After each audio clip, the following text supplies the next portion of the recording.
திமுக காரங்க குடுக்குற அடுத்த பில்டப் என்னன்னா, இனி அடுத்தது வந்து ஸ்டாலின் கிடையாது சிஎம். எங்க தளபதி இல்ல. சின்ன தளபதி தான் சிஎம்ன்னு அவங்க கொண்டு வராங்க. அப்ப மக்கள் மத்தியில வந்து இவர் தான் சிஎம்மா? அப்படின்னு நினைக்கும்போது, இவர் எப்படிப்பட்ட சிஎம்? உலகத்துக்கே தெரியும். என்னங்க நான் இந்த இந்த இந்த மறைச்சு பேசலங்கல்ல. அவர் வந்ததுக்கப்புறம் சினிமா துறைக்கு சில பேருக்கு மட்டும் குடுக்க முக்கியத்துவம் என்னன்னு உங்களுக்கு தெரியும்.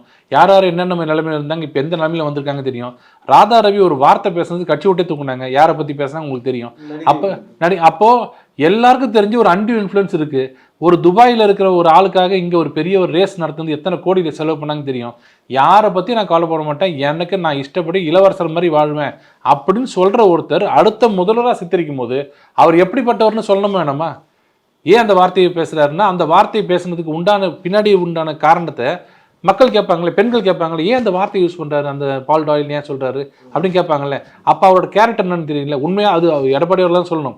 அது உண்மையா இல்லையான்றதை கேட்க கேட்க இந்த மாதிரி இறங்குறதுக்கு காரணம் இவரோட தரமான பேச்சு இல்லையே. உங்க அப்பா வீட்டு சொத்தான்னு கேட்கிறாரு. இதெல்லாம் ஒரு அவர் வயசுக்கு பேசுற பேச்சா?